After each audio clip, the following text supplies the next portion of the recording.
नमस्कार, मी श्रीरंग खरे NDTV मराठीमध्ये आपल्या सगळ्यांचं स्वागत। देशाचा सन 2026-2027 साठीचा अर्थसंकल्प आज केंद्रीय अर्थमंत्री निर्मला सीतारामन सादर करणार आहेत। या अर्थसंकल्पामध्ये अर्थव्यवस्थेची शाश्वत वाढ आणि रोजगार निर्मिती यावर भर दिला जाण्याची शक्यता आहे। याशिवाय अमेरिकेने लादलेल्या टॅरिफपासून भारतीय उद्योगांचं संरक्षण करण्यासाठीचे उपाय योजले जाण्याची तसंच आर्थिक सुधारणांबाबत पुढचं पाऊल टाकलं जाण्याची शक्यता आहे। अर्थमंत्री निर्मला सीतारामन सलग 9वा अर्थसंकल्प लोकसभेमध्ये मांडतील। सकाळी 11 वाजल्यापासून अर्थमंत्री बजेट सादर करतील।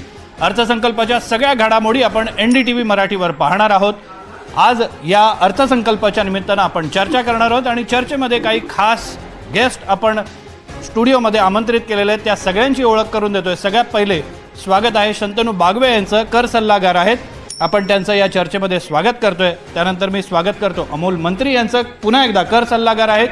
कर हा सगळ्यात महत्त्वाचा फॅक्टर असणार आहे कारण सर्वसामान्यांना थेट अफेक्ट करणारा हा मुद्दा आहे। त्यानंतर आपण स्वागत करतोय प्रीती झेंडे यांचं, गुंतवणूक सल्लागार आहेत, तसंच आर्थिक विषयक घडामोडींवर त्यांचं बारकाईनं लक्ष असतं। सगळ्यात पहिले सगळ्यांकडनं एक ओपनिंग कमेंट घेऊया की या अर्थसंकल्पाकडून प्रत्येकाच्या काय काय अपेक्षा आहेत आणि थोडंसं सर्वसामान्य माणसाच्या दृष्टीनं अपेक्षा काय असतील, त्याला काय नेमका दिलासा मिळेल हे आपण जाणून घेण्याचा प्रयत्न करूया। सगळ्यात आधी शंतनू बागवे यांच्याकडे जाऊया। शंतनू, काय अपेक्षा आहेत? अपेक्षा जर का आपण यावर्षी म्हटल्या तर आपण आता बघतोय की मागचे 8 ते 9 वर्ष बऱ्यापैकी काही बजेटमध्ये अनाउन्समेंट केल्या जात आहेत। मागच्या वर्षी बऱ्यापैकी बजेट सगळ्यांना आवडलं होतं। आता यावेळेस जी पहिली अपेक्षा आपण जर का म्हटली तर मी 2 मुद्दे मला असं वाटतात की जे सगळ्यांचं लक्ष आहे त्याच्यावरती। एक पहिलं जे आहे की ते म्हणजे आर्टिफिशियल इंटेलिजन्स।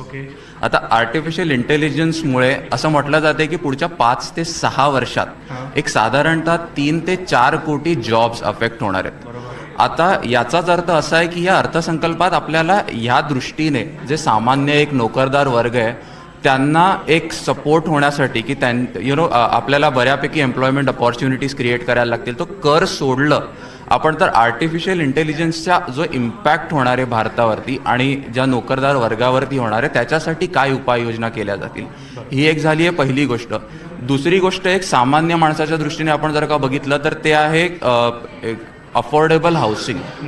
की आपण जर का म्हटलं तर जे अफोर्डेबल हाऊसिंग आत्तापर्यंत आपण म्हणत होतो की त्याच्यासाठी खूप साऱ्या योजना राबवल्या जातील किंवा त्याच्यासाठी बजेट अलोकेट केलं जातं, तर मागच्या 4 ते 5 वर्षात असं एक स्टॅटिस्टिकली असं म्हटलं जातं की अफोर्डेबल हाऊसिंग जी घरं होती अफोर्डेबल, तर त्याची संख्या जर का 50% आसपास असेल, जर का ओव्हरऑल आपण जितकी घरं आहेत भारतात म्हटलं तर ती आता 13 ते 15% आली आहे। सो म्हणजे आता आपण असं म्हटलं पाहिजे की जे 45 लाखापर्यंत अफोर्डेबल हाऊसिंग आपण जे म्हणत होतो की ती घरं आता राहिलीच नाही आहेत। तर एकतर अफोर्डेबल हाऊसिंगचं लिमिट वाढवा किंवा अफोर्डेबल हाऊसिंगसाठी अजून घरं काही गृह कर्ज योजना आणा किंवा अफोर्डेबल हाऊसिंग स्कीम आणा, हे सगळं बघायला लागतील। तर आर्टिफिशियल इंटेलिजन्स एक आणि अफोर्डेबल हाऊसिंग, बाकी जर का आपण म्हटलं तर बऱ्यापैकी करामध्ये सवलती दिलेल्याच आहेत। आणि एक CA इन्स्टिट्यूटने एक चांगलं प्रपोजल बऱ्यापैकी दिलेलं होतं, ते होतं की मॅरिड कपल टॅक्सेशन, की जे मॅरिड जोडपी आहेत तर आपण साधारण तर का एक घरामध्ये आपण बघितलं की जर का एक मॅरिड वाईफ आहे आणि जर का ती 20 ते 25 लाख कमवते आणि ऑन द कॉन्ट्ररी जर का नवरा फक्त 5 ते 6 लाख कमवतोय, तर असं आहे की एकाला टॅक्स लागणार आणि दुसऱ्याला नाही लागणार। तर त्या दोघांचं कंबाईंड टॅक्सेशन होऊन दोघांना फायदा, कारण की अल्टिमेटली एका घराचं बजेट आहे ते। तर तो एक रिलीफ बऱ्यापैकी एक्स्ट्राऑर्डिनरी किंवा एक आपण म्हणू शकतो की काहीतरी नवीन। बरं, याचा फायदा तोटा काय ते आपण तुमच्याकडनं समजून घेऊया। मात्र शंतनू यांच्याकडे जातो। GST हा खूप मोठा फॅक्टर आहे की GST कलेक्शन देशाचं कसं होत आहे याच्यावर खूप साऱ्या गोष्टी अवलंबून असतात। मध्ये GST मध्ये खूप सारे बदल करण्यात आले। ज्या पद्धतीनं जागतिक पातळीवर वातावरण सुरू आहे, अस्थिरतेचं वातावरण आहे, अशा पातळीवर किंवा अशा परिस्थितीमध्ये GST मध्ये होणारा हा बदल भारतासाठी किती महत्त्वाचा ठरलेला आहे? 2 जर कोरिलेट केलं तर हे म्हणजे कोरिलेट आपण जे करतोय हे अत्यंत महत्त्वाचं आहे। पहिली गोष्ट की आपण जर का म्हटलं तर GST मध्ये आपण इन टर्म्स ऑफ नंबर्स बघितलं, स्टॅटिस्टिकली बघितलं तर GST 2017 मध्ये आल्यापासून आता एक 7 ते 8 वर्ष झाली। बऱ्यापैकी बदल दर काही महिन्यांनी GST काउन्सिल करत होतं। GST 2.0 सप्टेंबर 2025 मध्ये त्यांनी रिलीज केला। बऱ्यापैकी त्यांनी कर रचना सुरळीत केली आता ह्याचा आपण जर का मागच्या 7 ते 8 वर्षाचा सरकारचा प्रयत्न बघितला तर आपण जर का ह्या वर्षाचं म्हणजे एप्रिल टू डिसेंबरचे जर का आकडे बघितले तर GST कलेक्शन हे 2017 पासून वाढतच येत आहे. इनफॅक्ट मागच्या वर्षाच्या कंपॅरिझनमध्ये GST कलेक्शन हे 8 ते 10% वाढलं आहे आणि GST कलेक्शनचे आकडे जर का आपण म्हटले तर ते 15-16 लाख कोटीच्या वरचे आहेत. पण असं म्हटलं जात होतं, भीती व्यक्त केली जात होती की GST कलेक्शन कमी होईल. एक्झॅक्टली. सो आता आपण जेव्हा ह्याला आपण जर का कोरिलेट केलं की जे जिओपॉलिटिकल टेन्शन्स चालू आहेत, US टॅरिफचा इश्यू चालू आहे, दुसऱ्या बाजूला युक्रेन वॉर आपण जर का म्हणतोय की ते स्टॅबिलाइज होत नाही आहे आणि आत्ता आपण जे म्हणत होते की सोन्या चांदीचे भाव वाढत आहेत, तर मुळात आपण एक मुद्दा समजून घेतला पाहिजे की सोन्या चांदीचे भाव वाढत आहेत. इवन आत्ता आपल्या या बजेट डिस्कशन्समध्ये 2 दिवसापूर्वी संसदेत पण हे म्हटलं गेलं की जिओपॉलिटिकली इन्स्टॅबिलिटी असू शकते, जे वॉरचं जे काही आपण म्हणतोय. तर सोन्या चांदीचे दर ह्याच्यामुळेच वाढत आहेत की अख्ख्या जगाला इन्व्हेस्टर्सना असं वाटतंय की इन्स्टॅबिलिटी येणार आणि मार्केट्स क्रॅश होऊ शकतात. आता इकडे MSME आणि GST कररचना का गरजेची आहे, का महत्त्वाची आहे की भारतात जे उद्योगधंदे आहेत, आत्ता ऑब्व्हियसली आपण इम्पोर्ट करायला जातोय काही, तर त्याच्यावरती टॅरिफ, एक्सपोर्ट करायचं म्हटलं तर टॅरिफ लावायचं म्हणतात. तर भारतातला जो MSME सेक्टर आहे, जे लघु उद्योजक आहेत, इकडे मॅन्युफॅक्चरिंगला बऱ्यापैकी आपण प्रमोट केलं पाहिजे, इथे इन्सेंटिवाईज केलं पाहिजे. तर GSTने आत्तापर्यंत जे काही बदल केले त्याने कलेक्शन तर वाढलं आहे. आत्ता सरकारला जी गरज आहे, म्हणजे ह्या बजेटमध्ये जर का आपण अपेक्षा म्हणून जरी म्हटलं तर ते आहे की GST आधी नवीन कायदा आला, त्याच्यानंतर सिम्प्लिफाय करायला ट्राय केलं GST 2.0 मध्ये.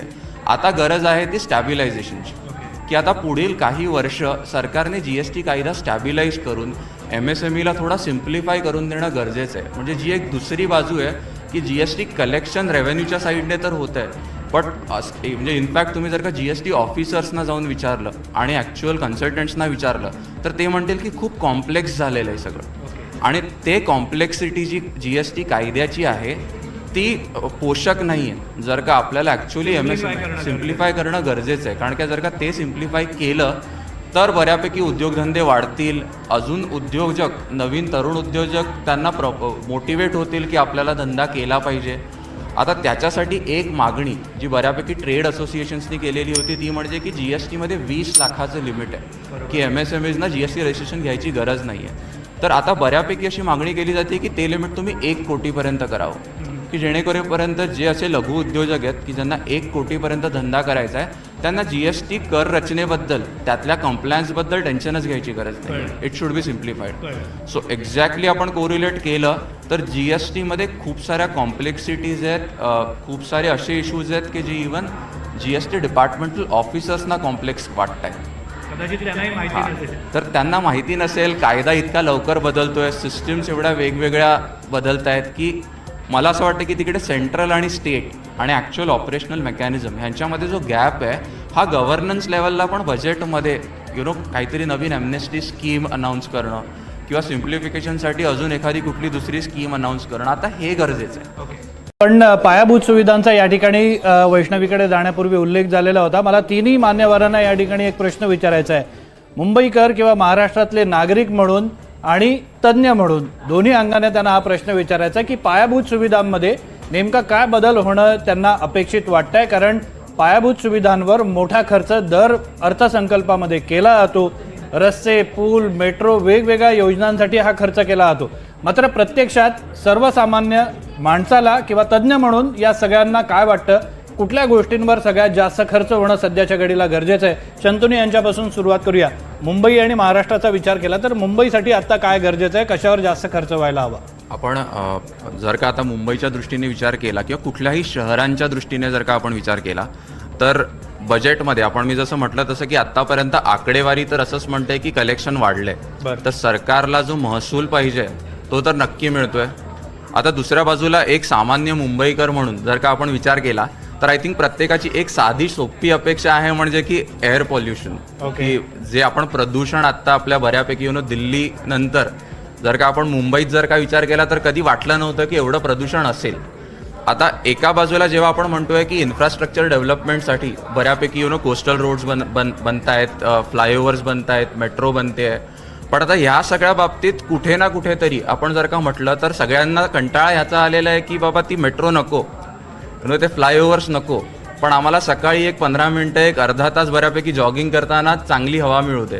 ओके. तर आय थिंक एक इन्फ्रास्ट्रक्चर डेव्हलपमेंटच्या बाबतीत येस, मला असं वाटतं की जे डेव्हलपमेंट ज्या पेसने चालू आहे ते सुरू राहावं, but at the same time governance पर्स्पेक्टिव्हने मी नेहमी हे म्हणतो की गव्हर्नन्स खूप महत्त्वाचं आहे. Let it be tax structure किंवा एखादी दुसरी योजना असेल, तर गव्हर्नन्स पर्स्पेक्टिव्हने हे गरजेचं आहे की बऱ्यापैकी प्रिकॉशन्स घेऊन, कारण की मला असं वाटतं की मुंबईमध्ये एक प्रदूषणाचं सर्वात मोठं कारण म्हणजे कन्स्ट्रक्शन ॲक्टिव्हिटीज आहे. तर कन्स्ट्रक्शन ॲक्टिव्हिटीजमध्ये काही प्रिकॉशनरी मेजर्स कसे आणता येतील की जेणेकरून एक मुंबईकरांना एक साधं आयुष्य जगता येईल. आय थिंक ही सर्वात सोपी आणि महत्त्वाची अपेक्षा मला वाटते. बागवे यांच्याकडे जाऊया. जो अर्धवट मुद्दा होता की हा जो नवीन बदल होण्याची शक्यता आहे विवाहित जोडप्यांबद्दलचा, तो नेमका कसा इम्पॅक्ट करेल आणि त्याचा काय फायदा होईल, थोडंसं समजावून सांगा. आता आपण जर का त्याच्यात समजून घेतलं तर आता एक एक्झाम्पल घेऊया आपण की एक मॅरिड कपल आहे आणि त्यातले जे बायकोचं उत्पन्न आहे ते आपण असं कन्सिडर करूया की 15 लाख रुपये.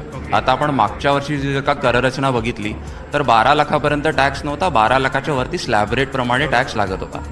आणि त्याच घरात असं कन्सिडर करूया नवऱ्याचं उत्पन्न हे साधारणतः आपण असं कन्सिडर करूया की एक 10 लाखापर्यंत उत्पन्न आहे आता ओव्हरऑल जर का आपण कन्सिडर केलं तर एक 12 ते 14 लाख रुपये आपण जर का त्या महिलेचं उत्पन्न, बायकोचं उत्पन्न पकडलं आणि नवऱ्याचं उत्पन्न जर का आपण 10 लाख पकडलं तर दोघांचं मिळून उत्पन्न हे 24 लाख होतं. आत्ता सध्याची परिस्थिती अशी आहे की त्या 14 लाखावरती बायकोला टॅक्स भरायला लागतोय, 10 लाखावरती नवऱ्याला टॅक्स भरावा लागत नाही आहे, कारण की तो 12 लाखाच्या खालती आहे. पण जर का दोघांचं एकत्रित उत्पन्न आपण बघितलं तर ते 24 लाखापर्यंत येतं. सो इथे आपल्याला एक रिलीफ असा एक्सपेक्टेड आहे की अल्टिमेटली मला घर ॲज अ युनिट म्हणून जर का नवरा बायकोचं तिकडे चालतंय तर त्यांचं उत्पन्न जर का 24 लाखाच्या खालती असेल तर बऱ्यापैकी फायदा मिळेल. म्हणजे ॲज अ घर त्या घराला टॅक्स सेव्हिंग होईल तिकडे. आता हे मी तुम्हाला एकदम अगदी काटोकाट उदाहरण घेतलं, पण बऱ्यापैकी असं आहेत की काही ठिकाणी असं आहेत की काही गृहिणी त्यात नोकरी करत नाही आहेत. मात्र पुन्हा एकदा शंतनू बागवे यांच्याकडे जाऊया. अर्धवट मुद्दा ठेवलेला होता कारण हा अत्यंत इम्पॅक्टफुल एक डिसिजन होऊ शकतो अनेक घरांसाठी. भारतातल्या प्रत्येक घरासाठी हा इम्पॅक्टफुल निर्णय होऊ शकतो, म्हणूनच हा समजून घेणं अत्यंत गरजेचं आहे. शंतनू कंटिन्यू. सो जसं आपण मगाशी म्हणत होतो की जर का घरात एक व्यक्ती आहे की जी जॉब करते आणि ज्याचं उत्पन्न 12 लाखाच्या वरती आहे आणि बायकोचं उत्पन्न 12 ते 13 लाख रुपये आहे, आणि जर का नवरा एखादा छोटासा उद्योगधंदा करतोय की ज्याचं इन्कम फक्त 5-6 लाख रुपयाचं आहे किंवा दुसऱ्या काही गोष्टीमुळे एखाद्या व्यक्तीचं जर का उत्पन्न कमी आहे, तर त्या दोघांना कंबाईन करून जो एकत्रित फायदा झाला पाहिजे ते देणं अपेक्षित आहे. अशी एक बऱ्यापैकी मागणी बऱ्यापैकी ट्रेड बॉडीजनी, काही असोसिएशन्सनी केलेली आहे की मॅरिड कपल टॅक्सेशन अशी स्कीम. बिकॉज ऑलरेडी 12 लाखाचं जे दिलेलं आहे लिमिट ते बऱ्यापैकी त्याच्यावरून बऱ्यापैकी लोक खुश होते मागच्या वर्षी. तर तिकडे देऊन अजून 1-2 लाख रुपये जरी फायदा दिला तरी त्याच्यात एक्स्ट्रा ऑर्डिनरी काही नसणार आहे. तर तिकडेच आपण बघितलं जर का त्यांनी हे कपल टॅक्सेशन आणलं तर आय थिंक बऱ्यापैकी मेजॉरिटी घरांना भारतातल्या याचा फायदा होईल असं मला वाटतंय. शंतनू बागवे यांच्याकडे जातोय. पुढे डिस्कशन न्यायचं आहे आपल्याला. मात्र काही लोकांनी प्रश्न विचारले स्क्रीनवर बघून की ITR 1 ITR 2 साठी जुलैपर्यंतची काय डेडलाईन दिली ते आम्हाला काय कळत नाही, ते नेमकं काय समजावून सांगा. एक 2 गोष्टी सांगतो मी. एक तर पहिला तुमचा जो प्रश्न आहे की 31 जुलै आणि 31 ऑगस्ट असं त्यांनी म्हटलं. तर मुळात तुम्ही जर का बघितलं असेल की जेव्हा आपण दरवर्षी रिटर्न फाईल करतो आणि 31 जुलैला आपण एक बऱ्यापैकी ट्विटरवरती किंवा सोशल मीडियावरती बघितलं तर बऱ्यापैकी मागणी होती की आता ड्यू डेट एक्सटेंड करा, साईट चालत नाहीये, माझा 26S डाउनलोड होत नाही, असे बऱ्यापैकी टेक्निकल ग्लिचेस यायला सुरुवात होतात. अर्थातच की एवढे करोडो लोक एखाद दिवशी शेवटच्या क्षणाला जेव्हा रिटर्न फाईल करतात, तर त्यांनी इथे बऱ्यापैकी सजेशन्स कन्सिडर केले आहेत प्रोफेशनल बॉडीजचे आणि त्यांनी स्टॅगर्ड मॅनरमध्ये ड्यू डेट्स दिलेले आहेत. म्हणजे त्यांनी असं केलं आहे की 31 जुलैला ITR 1 ITR 2 म्हणजे जे छोटे टॅक्स पेयर्स आहेत, तर साधारणतः टॅक्स पेयर्सचं छोट्या टॅक्स पेयर्सचं तोपर्यंत सगळं तयार असतं, फॉर्म 16 मिळालेले असतात, तर त्यांनी ड्यू डेट त्यांच्यासाठी 31 जुलै दिली. जे बिझनेसेस आहेत की ज्यांचे अजून काही बिझनेस इन्कम आहेत, छोटेसे टॅक्स पेयर आहेत पण SMEs आहेत, ऑडिटवाल्यांसाठी ऑलरेडी ड्यू डेट पुढेची होती. बट त्यांनी अजून एक त्याच्यात आपण म्हणू शकतो क्लासिफिकेशन आणलं, अजून एक कॅटेगरी आणली की ज्यांची ड्यू डेट 31 ऑगस्ट केली, जेणेकरून सर्व्हरवरचा load. So overall I think एक चांगला चेंज आहे की आपल्याला आता 31 जुलैला मे बी टेक्निकल ग्लिचेस नाही येणार. सो हे एक त्यांनी केलेलं आहे. दुसरं आता जसं अमोल सर आधी म्हणालेले की तर एक प्रायमरीली लोअर रिडक्शन सर्टिफिकेट, तर थोडंसं एक आपल्या दर्शकांसाठी एक्सप्लेन करून सांगतो की फॉर एक्झाम्पल माझं जर का इन्कम कमी आहे आणि असं होतं की मला बँक्स किंवा माझं छोटंसं प्रोफेशनल इन्कम मला येतं आणि 10% त्याच्यावरती TDS कट होत होता. ओके. आणि वर्षाच्या शेवटी जेव्हा मी रिटर्न फाईल करताना मला असं रिअलाइज व्हायचं की माझा 2 लाख रुपये TDS डिडक्ट झालाय आणि माझी टॅक्स लायबिलिटी फक्त 50,000 येते. सो मी 1.5 लाखाचा रिफंड अप्लाय करायचो. बरोबर. सो नेहमी माझा TDS डिडक्ट केलेला माझ्या लायबिलिटीपेक्षा जास्त होता. तर असे जे छोटे उद्योजक आहेत, लघु उद्योजक आहेत किंवा रिटायर्ड माणसं आहेत की ज्यांचा फक्त FD वरचा TDS कट होतो, 15 GH विसरतायत द्यायचे, तर ह्या लोकांसाठी त्यांनी असं केलंय की आत्तापर्यंत आपल्याला इन्कम टॅक्स ऑफिसरला स्पेसिफिकली एक ऍप्लिकेशन करावं लागायचं लोअर रिडक्शन सर्टिफिकेटचं. आपल्याला बऱ्यापैकी कागदपत्रे द्यावी लागायची आणि जेणेकरून मग इन्कम टॅक्स ऑफिसर म्हणायचा की ठीक आहे, तुम्हाला जर का हे 10 लोक प्रोफेशनल फी देत आहेत आणि 10% TDS डिडक्ट करतायत तर 10% न करता तुम्ही 2.5% चालेल, आम्ही तुम्हाला अलाउ करतो. आता ही जी प्रोसेस होती जी मोठ्या बिझनेसेससाठी करायला पॉसिबल होती कारण की काय त्यांचे टॅक्स कन्सल्टंट असतात, बट आजच्या एका अनाउन्समेंटमध्ये असं होतं की ही सेम प्रोसेस आपल्यासारखी इंडिव्हिज्युअल लोक अगदी इझिली ऑनलाईन करू शकते. ओके. आपल्याला त्याच्यासाठी खास मोठी एक प्रोसिजर फॉलो करायची गरज नाही, जे आपल्याला बऱ्यापैकी फायद्याचं असेल. ओके. आपण चर्चेच्या सुरुवातीला हाऊसिंग बद्दल बोललेलो होतो. मला तुमच्या सगळ्यांकडनं हे गोष्ट जाणून घ्यायची की हाऊसिंगवर तसा फोकस फार काय दिसला नाही, याचं काय कारण असू शकतं, काय कारण वाटतं? शंतनू यांच्यापासून सुरुवात करू. अगेन आपण आय थिंक हाऊसिंगवरती आपण जर का म्हटलं तर इवन हाऊसिंग रिलेटेड जर का आपण म्हणू की काही लोन स्कीम्स वगैरे जर का काही छोट्या मोठ्या अनाउन्समेंट जरी असल्या आजच्या, तरी मला असं वाटतं की ना त्या फक्त अनाउन्समेंट्स होत्या. जर का आपण इवन इकॉनॉमिक सर्व्हेमध्ये जो हाऊसिंग रिलेटेड गॅप होता, जसं मी म्हणत होतं की हाऊसिंगमध्ये अफोर्डेबल हाऊसिंगचा गॅप हा साधारणतः 50% होता. बरोबर. तर त्यामुळे आपल्याला असं खरं तर अपेक्षित होतं की हाऊसिंगमध्ये अजून बऱ्यापैकी गोष्टी अनाऊन्स होतील, काही इम्प्लिमेंट होतील.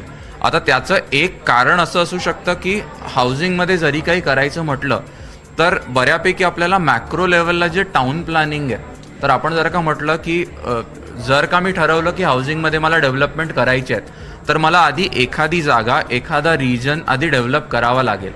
आता मला जर का मुंबई, पुणे ह्या शहरांना डिकंजेस्ट करायचं आहे आणि मला कुठेतरी दूर दुसरीकडे जर का टाउनशिप्स किंवा इंडस्ट्रीयल हब्स बनवायचे आहेत आणि तिकडे मग मला हाऊसिंग लागणार आहे, तर त्याच्यासाठी आधी महत्त्वाचं आहे कनेक्टिव्हिटी. बरोबर. तर आत्ताच्या क्षणी हाऊसिंग स्कीम्स अनाऊन्स करून जिकडे कनेक्टिव्हिटी आहे ज्या शहरांमध्ये, त्या शहरांमध्ये जागा नाही आहे. सो टेक्निकली हाऊसिंग स्कीम्स होऊ नाही शकणार आहेत. आणि जिकडे जागा आहेत तिकडे कनेक्टिव्हिटी नाही आहे आता. सो मला असं वाटतं की एकदम लॉंग टर्म पर्स्पेक्टिव्हने आपण बघितलं याला, तर it's a well planned move की आत्ता अनाऊन्स करून इम्प्लिमेंट तर होऊ शकत नव्हतं. सो ते मे बी 2 वर्षानंतर अनाऊन्स करण्यासाठी आता जो आपल्याला एक बेसिक पायाभूत सुविधा ज्या इम्प्लिमेंट करायच्या आहेत, जे आपल्याला ट्रान्सपोर्टचं इन्फ्रास्ट्रक्चर लागणार आहे, त्याच्यावरती आज यावर्षी मला भर दिलेला दिसतोय, जेणेकरून 3 वर्षानंतर आपण मे बी एखादी हाऊसिंग स्कीमची अनाउन्समेंट आहे. शंतनूजी, आपण एक नवीन इन्कम टॅक्स कायद्याच्या दृष्टीने जर का विचार केला तर as a individual tax payer किंवा मला ॲज अ इंडिव्हिज्युअल पर्सन म्हणून फारसा फरक नाही पडत आहे काही.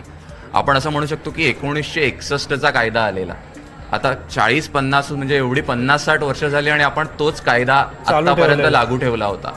तर ह्या 50-60 वर्षात मागच्या ज्या काही कॉम्प्लेक्सिटीज आल्या, जे काही लिटिगेशन्स झाले, कोर्टाचे काही निर्णय आले, त्याप्रमाणे कायदा अजून कॉम्प्लिकेटेड होत गेला. आणि तो कॉम्प्लिकेट झालेला कायदा आता एक 60-70 वर्षानंतर आपल्याला थोडा सिम्प्लिफाय करायला लागणार आणि पुन्हा एकदा त्याचं एका नवीन स्वरूपात आपल्याला प्रेझेंट करायला लागणार. फक्त ते झालेलं आहे. आपण ह्याचा जास्त इम्पॅक्ट इंडिव्हिज्युअल टॅक्स पेअर्सपेक्षा म्हटला तर आपल्याला बऱ्यापैकी कन्सल्टंट्सना ह्याचा फायदा होईल. आणि अर्थातच आज जे अर्थमंत्र्यांनी म्हटलं की आम्ही नवीन इन्कम टॅक्स फॉर्म्स लॉन्च करू आत्ता, तर न्यू इन्कम टॅक्स ऍक्टचा आपल्याला बऱ्यापैकी रिफ्लेक्शन त्या फॉर्म्समध्ये दिसेल. म्हणजे काय असेल? म्हणजे आता फॉर एक्झाम्पल आत्तापर्यंत आपल्याला एक सवय होती की हाऊसिंग लोनचं इंटरेस्ट जेव्हा मी CA ला द्यायचो तेव्हा मी सेक्शन 24चं इंटरेस्ट म्हणायचो, किंवा आपण जे 1.5 लाखाचं लिमिट आपण अगदी सोप्या भाषेत नेहमी आपल्याला होतं ATC लिमिट आपण बोलायचो. बरोबर. मे बी याच्यानंतर आपल्याला तिकडे सेक्शन नंबर फक्त वेगळा चार्टर्ड अकाउंटंट सांगेल, बाकी काही फरक नाही पडणार. ओके. शंतनूजी, आपण एक नवीन इन्कम टॅक्स कायद्याच्या दृष्टीने जर का विचार केला तर ॲज अ इंडिव्हिज्युअल टॅक्सपेअर किंवा मला ॲज अ इंडिव्हिज्युअल पर्सन म्हणून फारसा फरक नाही पडत आहे काही. आपण असं म्हणू शकतो की 1961चा कायदा आलेला, आता 40-50 म्हणजे एवढी 50-60 वर्ष झाली आणि आपण तोच कायदा आतापर्यंत लागू ठेवला होता. तर ह्या 50-60 वर्षात मागच्या ज्या काही कॉम्प्लेक्सिटीज आल्या, जे काही लिटिगेशन्स झाले, कोर्टाचे काही निर्णय आले, त्याप्रमाणे कायदा अजून कॉम्प्लिकेटेड होत गेला आणि तो कॉम्प्लिकेट झालेला कायदा आता एक 60-70 वर्षानंतर आपल्याला थोडा सिम्प्लिफाय करायला लागणार आणि पुन्हा एकदा त्याचं एका नवीन स्वरूपात आपल्याला प्रेझेंट करायला लागणार. फक्त ते झालेलं आहे. आपण ह्याचा जास्त इम्पॅक्ट इंडिव्हिज्युअल टॅक्सपेयर्सपेक्षा म्हटला तर आपल्याला बऱ्यापैकी कन्सल्टंट्सना ह्याचा फायदा होईल. आणि अर्थातच आज जे अर्थमंत्र्यांनी म्हटलं की आम्ही नवीन इन्कम टॅक्स फॉर्म्स लॉन्च करू आत्ता, तर न्यू इन्कम टॅक्स ऍक्टचा आपल्याला बऱ्यापैकी रिफ्लेक्शन त्या फॉर्म्समध्ये दिसेल. म्हणजे काय असेल, म्हणजे आता फॉर एक्झाम्पल आत्तापर्यंत आपल्याला एक सवय होती की हाऊसिंग लोनचं इंटरेस्ट जेव्हा मी सीएला द्यायचो तेव्हा मी सेक्शन 24चं इंटरेस्ट म्हणायचो, किंवा आपण जे 1.5 लाखाचं लिमिट आपण अगदी सोप्या भाषेत नेहमी आपल्याला होतं ATC लिमिट आपण बोलायचो. बरोबर. मे बी याच्यानंतर आपल्याला तिकडे सेक्शन नंबर फक्त वेगळा चार्टर्ड अकाउंटंट सांगेल, बाकी काही फरक नाही पडणार. ओके, शंतनू बागवे यांच्याकडे जातोय. एआयचा उल्लेख केलात. एआयमुळे नोकऱ्या जातील का नवीन संधी निर्माण होतील हा सध्या वादाचा मुद्दा आहे. मात्र जागतिक पातळीवर जर इंडियाचा डॉमिनन्स वाढवायचा असेल, इंडियाचं प्रभुत्व श्रेष्ठत्व वाढवायचं असेल तर सध्याच्या घडीला एआय शिवाय पर्याय नाही आहे. एआयमध्ये काय नेमकं अपेक्षित आहे या अर्थसंकल्पाकडनं? काही वेगळ्या घोषणा, एआय स्किल सेंटर असतील किंवा अशा पद्धतीच्या काही गोष्टी होणं शक्य आहे का? आपण जर का ह्या बाबतीत स्पेसिफिकली जर का बघितलं तर एआयमध्ये आपण जर का अगदी टेक्निकल पर्स्पेक्टिव्हने विचार केला तर सर्वात जास्त गरजेचं काय आहे, तर एक आपण टेक्निकली म्हटलं तर आपण जसं कम्प्युटरमध्ये एक GPU नावाचा प्रकार आहे. सो GPU इन्फ्रास्ट्रक्चर की एआयमध्ये आपल्याला उद्या जर का भारतातील तरुणांना, भारतातील उद्योगांना जर का एआयचा वापर करून बऱ्यापैकी जर का अजून काही प्रोग्रेस करायचे आहेत, नवीन टेक्नॉलॉजी डेव्हलप करायची आहे, तर इकडे भारताला सर्वात जास्त गरजेचं आहे की AI related GPU infrastructure create करणं. आणि आता जेव्हा मी म्हणतोय की GPU इन्फ्रास्ट्रक्चर क्रिएट करायचं आहे तर तिकडे आपल्याला कस्टम्सच्या पर्स्पेक्टिव्हने, बिकॉज इकडे खूप साऱ्या गोष्टी अशा आहेत की भारतात अजून मॅन्युफॅक्चरिंग फॅसिलिटीज नाही आहेत की जिकडे आपण चिपसेट्स बनवू शकतो, जिकडे आपण GPUs बनवू शकतो. आपण जर का म्हटलं तर मेजॉरिटी GPUs जे जर का आहेत आत्ता जगात तर ते अमेरिकेमध्ये टेस्लाकडे, एनव्हिडियाकडे, त्यांच्याकडे सर्वात जास्त GPU आहे. बरोबर. आणि आपल्याला हे फार समजून घेणं गरजेचं आहे की एआय मध्ये आपल्याला जर का काहीही करायचं असेल तर GPU हा फार एक क्रिटिकल कॉम्पोनंट असतो. तर GPU इंडियात मॅन्युफॅक्चर होण्यासाठी किंवा GPU जर का मला चायनातून अजून कुठून जर का इम्पोर्ट करायचे तर त्याच्याशी रिलेटेड, त्याच्यासाठी पोषक अशा काही इम्पोर्ट पॉलिसीज किंवा भारतातील मॅन्युफॅक्चरर्स किंवा भारतातील टेक कंपनीज GPU इन्फ्रास्ट्रक्चरमध्ये काही करून जर का एक्सपोर्ट करतील, कारण की सध्या it is completely dominated by US. जर का अमेरिका डॉमिनेट करते याच्यासाठी, आणि जर का आपण भारतातील तरुणांना, भारतातील IT कंपनीजना जर का आपण इन्सेंटिव्हाइज केलं की तुम्ही AI रिलेटेड आणि GPU टेक्नॉलॉजी रिलेटेड असं काही करा की अख्ख्या जगाला अमेरिकेनंतर दुसरा कुठला ऑल्टरनेट मिळेल तर तो भारत असेल. भारताकडे आतापर्यंत असंच बघितलं जातं की इथे तुम्हाला चीप लेबर मिळेल, तुम्हाला कमी पगारात नोकरदार वर्ग मिळेल. पण त्याबरोबर आपण जर का चायनाकडे बघितलं तर चायनाकडे ऑल्टरनेट म्हणून कसं बघितलं जातं की मॅन्युफॅक्चरिंग चिपसेट्सचं तिकडे होऊ शकतं, मोबाईलचं मॅन्युफॅक्चरिंग होऊ शकतं. तर ह्या सगळ्या गोष्टी जेव्हा आपण एआयशी निगडीत आहेत बोलतोय तर एआय आणि एआय रिलेटेड सगळे जे बिझनेसेस आहेत ते जर का भारतात मॅन्युफॅक्चरिंग करतायत किंवा काही सर्व्हिस प्रोव्हायडर कंपनीज आहेत आणि जर का अख्ख्या जगाला ते सर्व्हिस किंवा कॉम्पोनंट एक्सपोर्ट करतायत तर त्याच्यासाठी प्रॉबेबली फॉरेन ट्रेड पॉलिसी रिवॅम्प करणं गरजेचं असेल, import norms, custom norms revise करणं, रिव्हिजिट करणं गरजेचं असेल. तर एआयच्या दृष्टीने आपल्याला जास्त फोकस जर का कशावरती करायचं आहे तर एआय इन्फ्रास्ट्रक्चरवरती करावं लागेल. बरं, सगळ्या तज्ज्ञांनी अर्थसंकल्प NDTV मराठीसोबत ऐकलेला आहे. त्यांनी स्वतःची काही निरीक्षणं नोंदवलेली आहेत. आपण त्या सगळ्यांकडनं ती जाणून घेण्याचा प्रयत्न करणार आहोत, डिटेलमध्ये त्याचा ॲनालिसिस करण्याचा प्रयत्न करणार आहोत. शंतनू बागवे असतील किंवा अमोल मंत्री असतील, हे कर सल्लागार असल्यामुळे त्यांनी त्यांच्या दृष्टीनं सर्वसामान्य जो माणूस असतो, जो कर प्रदान करत असतो सरकारला, त्या अनुषंगानं काही निरीक्षणं काढण्याचा प्रयत्न केलेला आहे. अर्थात आत्ता घोषणा झालेली आहे, त्याचा तपशील अद्याप मिळणं बाकी आहे. तो तपशील जसजसा येत जाईल तसतसा या सगळ्या गोष्टींबाबतचा अधिकचा खुलासा होत जाईल. शंतनू बागवे यांच्याकडे जाऊया. तुम्ही काही निरीक्षणं मी बघतोय की टॅबवर नोंदवलेली आहेत. म्हणजे आपण जरी मोठ्या घोषणा नसल्या तरी 2-3 असे काही मुद्दे जे मला निदर्शनास माझे आले की जे आपल्याला as a individual tax payer खूप महत्त्वाचे आहेत, की जे आपण म्हणू शकतो की प्रोसिजरल रिलीफ आहेत. तर 1, 2 ते 3 आहेत माझे काही ऑब्झर्वेशन्स. तर पहिला ऑब्झर्वेशन असं आहे की आतापर्यंतचे लेट रिटर्न जर का एखाद्या इंडिव्हिज्युअल टॅक्स पेअरने रिटर्न फाईल नाही केलं तर एक अपडेटेड रिटर्न म्हणून संकल्पना होती की तुम्ही ते रिटर्न वेळेच्या नंतरही भरू शकता. फक्त तेव्हा असं होतं की जर का तुम्हाला टॅक्स पेएबल असेल तरच तुम्ही भरू शकता. आता ह्यात पंचायत अशी होत होती की खूप सारे सिनियर सिटीजन्स होते किंवा काही असे लोक होते की ज्यांचं इन्कम बिलो टॅक्सेबल लिमिट आहे, पण त्यांचा बँकेकडून बाकीच्या FDचा TDS डिडक्ट व्हायचा. आणि त्यांचा एक समज असा होता की रिटर्न फाईल नाही केलंय म्हणजे माझं इन्कम खाली आहे तर मला रिटर्न फाईल करायची गरज नाही. त्यांना युजली 2-3 वर्षानंतर कळायचं की अरे माझा एवढा TDS डिडक्ट झालाय आणि आत्ता मी करू काय, बिकॉज बँकेने किंवा ज्यांनी कोणी TDS डिडक्ट केलाय त्यांनी तो TDS सरकारकडे जमा केलाय. आता यांनी ह्यावेळेस एक लेट रिटर्नची संकल्पना आणली की जर का तुमच्याकडून तसं काही मिस झालं असेल रिटर्न फाईल करायचं तर तुम्ही एक लेट रिटर्न फाईल करून त्याचा रिफंड घेऊ शकता. जी मला असं वाटतं की छोटी गोष्ट आहे, पण बऱ्याचशा लहान ज्यांचं इन्कम कमी आहे, ज्यांना TDSचा रिफंड एलिजिबल आहे, त्यांना याचा फायदा होईल. दुसरी एक गोष्ट अशी आपल्याला एक बऱ्यापैकी मिडल क्लासला किंवा हायर मिडल क्लासला इम्पॉर्टंट आहे ती अशी आहे की बऱ्यापैकी आपण जेव्हा घर विकत घेतो तर नॉन रेसिडेंट्सकडून जेव्हा आपण घर विकत घेतो की जे भारताच्या परदेशात राहणारी लोक आहेत, ज्यांचा रेसिडेन्शियल स्टेटस नॉन रेसिडेंट आहे, तर त्यांच्याकडे आपण जेव्हा त्यांचा TDS डिडक्ट करतो घर विकत घेताना, तर तो TDS नॉर्मल आपण एखाद्या भारतीय माणसाकडून जेव्हा घेतो तेव्हा 1% डिडक्ट करून आपण त्याच्या पॅनवरती भरतो. पण जेव्हा मी एखाद्या नॉन रेसिडेंटकडून घेतो तेव्हा आपल्याला एक मोठी प्रोसेस फॉलो करायला लागते. आपल्याला एक टॅन नंबर काढावा लागतो, आपल्याला TDS रिटर्न फाईल करायला लागतं, जे नॉर्मली बिझनेसेस करतात. अशी एक प्रोसेस मला ॲज अ इंडिव्हिज्युअल करावी लागते. जर मी परदेशात राहणारा भारतीय असेल तर परदेशात राहणारा भारतीय असेल आणि जो मला विकतोय आणि जर का मी विकत घेतोय त्याच्याकडून तर मला ती प्रोसेस करायला लागते ॲज अ बायर, एक घर विकत घेणारा म्हणून. तर ती प्रोसेस त्यांनी स्ट्रीमलाईन केली आहे, सोपी केली आहे. तर हे एक आपल्याला मला एक असं वाटतं की ते एक बरं आहे. तिसरं एक अपेक्षा बऱ्यापैकी ट्रेड असोसिएशन्सनी केलेली की बिलेटेड रिटर्नची ड्यू डेट तुम्ही 31 डिसेंबर ठेवली आहे ती जरा पुढे करा. तर लेट रिटर्नची पण ड्यू डेट त्यांनी 31 मार्चपर्यंत with some nominal additional late fee केलेली आहे. तर ह्या 2-3 गोष्टी जर का आपण म्हटल्या तर या आहेत.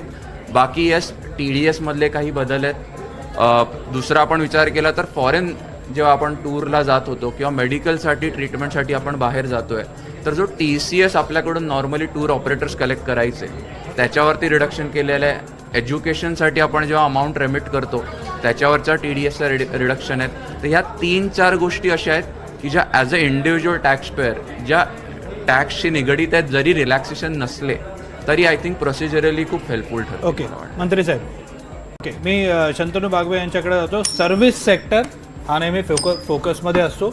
आत्ताच्या वेळेला पण सर्व्हिस सेक्टर आणि खास करून जी नवीन टेक्नॉलॉजी येते, AIचा त्यांनी इथे उल्लेख केलेला होता, त्याचा इम्पॅक्ट सर्व्हिस सेक्टरवर कसा पडेल याचा असेसमेंट करण्यासाठी एक कमिटी स्थापन करण्याचा त्यांनी सुतोवाच केलेला. आता कमिटी बसेल, ते अभ्यास करेल, हा भाग वेगळा आहे. मात्र सेवा क्षेत्र हे भारताच्या दृष्टीनं महत्त्वाचं काय आहे हे अनेकांना आजही माहिती नाही आहे. सेवा क्षेत्र नेमकं आहे काय आणि ते कसं कंट्रीब्यूट करत आहे की ज्यामुळे एवढा फोकस केला जातो? आपण आता सेवा क्षेत्र या सर्व्हिस सेक्टरच्या पर्स्पेक्टिव्हने जर का आपण विचार केला तर एक गोष्ट समजून घेतली पाहिजे की त्याच्यासाठी सर्वात महत्त्वाची गोष्ट ती म्हणजे आहे की ह्युमन रिसोर्सेस. आता भारताची जेवढी लोकसंख्या आहे आत्ता सध्या आणि त्यात पण भारताचं जे पॉप्युलेशन आहे ते बऱ्यापैकी यंग पॉप्युलेशन आहे. आत्ता बऱ्यापैकी टेक कंपनीज आहे तिकडे, बऱ्यापैकी आपण म्हणू शकतो की प्रोफेशनल क्वालिफाईड लोक भारतात जास्त आहेत की जी सर्व्हिस सेक्टरला कॉन्ट्रीब्यूट करतात. आता सर्व्हिस सेक्टर जर का आपण म्हटलं तर कुठली आहेत की टुरिझम आहे भारतासाठी एक महत्त्वाचं, दुसरं आपण हेल्थकेअर म्हणू शकतोय, तिसरं आपण म्हणू शकतो IT सेक्टर, चौथा आपण म्हणू शकतो कन्सल्टन्सी. तर ही जी 3-4 सर्व्हिस सेक्टर जर का आपण आता बघितली तर भारतामध्ये बऱ्यापैकी कंपनीज उद्योग आहेत की जे ह्या सर्व्हिस सेक्टरमध्ये आता बऱ्यापैकी ते ऍक्टिव्ह आहेत. आता AI शी जर का ह्याला लिंक करायचं म्हटलं तर दोन गोष्टी असतात की AI मध्ये सर्वात एक महत्वाची गोष्ट असते की कुठल्याही एका सर्व्हिस सेक्टरमधल्या कंपनीला पुढे जाण्यासाठी ती म्हणजे असते डेटा. आता डेटा म्हणजे काय की आपण जे रोज मोबाईलमध्ये सर्च करतो, आपण गोष्टी इंस्टाग्रामवरती बघतो, तर हा डेटा वापरून आपली इन्फॉर्मेशन वापरून अल्टिमेटली गुगल, यूट्यूब किंवा मायक्रोसॉफ्ट या सगळ्या संस्था पैसे कमवतात. आता आत्ताचं जर का आपण स्टॅटिस्टिकली बघितलं सर्व्हिस सेक्टरच्या पर्स्पेक्टिव्हने, तर सर्व्हिस सेक्टरला AI वापरून ऑपरेट करण्यासाठी जो डेटा हवा आहे, इन्फ्रास्ट्रक्चरच्या बाबतीत, हार्डवेअरच्या बाबतीत, जसं मी मगाशी म्हणत होतो की GPU, क्लाउड सर्व्हिसेस, त्या बाबतीत भारतात मध्ये मे बी 1 ते 2% शेअर असेल. पण डेटाच्या बाबतीत ओव्हरऑल वर्ल्ड वाईड आपण बघितलं तर प्रॉब्ली भारत 30 ते 40% कॉन्ट्रीब्यूट करतो आणि जो डेटा वापरून ऍक्च्युअलमध्ये AI काम करणार. सो आता आपण असं म्हणू शकतो की सर्व्हिस सेक्टरमध्ये जे ऍक्च्युअलमध्ये डेटा अनालिसिस करून तो प्रोसेस करून AI नंतर वापरेल, तर ती क्षमता भारताकडे सर्वात जास्त आहे because of population, because of आपल्या इकडचे जे यंग क्वालिफाईड जे एक्सपर्ट्स आहेत इकडचे त्याच्यामुळे. आणि अगदी आपण आता आजच्या जर का अनाउन्समेंटशी जर का लिंक केलं याला, तर तुम्ही बघाल तर मे बी भारताला ना लगेच ते हार्डवेअर इन्फ्रास्ट्रक्चर क्रिएट करणं सोपं नाही आहे. पण आज काही अशा अनाउन्समेंट्स होत्या की जिकडे अर्थमंत्र्यांनी म्हटलेलं की आम्ही टॅक्स हॉलिडेज देतो. बरं, हे टॅक्स हॉलिडेज त्यांनी स्पेसिफिकली अशा फॉरेन कंपनीजना म्हटलं की जे इंडियामध्ये टॅक्स क्लाउड सर्व्हिस देतील, डेटा सेंटर सर्व्हिस देतील आणि ते इकडच्या कंपनीजना रिसेल करायला अलाउ करतात. बरोबर. सो अर्थातच जेव्हा ते रिसेल करायला अलाउ करतायत, सो IT सेक्टर जर का आपण म्हटलं तर IT सेक्टरच्या पर्स्पेक्टिव्हने इंडियातलं सर्व्हिस सेक्टर ग्रो करेल. दुसरं त्यांनी एक आपण म्हटलं तर बऱ्यापैकी त्यांनी घोषणा अशा केलेल्या की मेडिकल टुरिझम असेल किंवा टुरिझमच्या पर्स्पेक्टिव्हने आम्हाला अजून काही गोष्टी करायच्या आहेत. तर भारताला पण आता हे कळतंय की एक आहे मॅन्युफॅक्चरिंग इन्फ्रास्ट्रक्चर क्रिएट करणं, विच विल टेक टाईम, त्याला वेळ लागेल.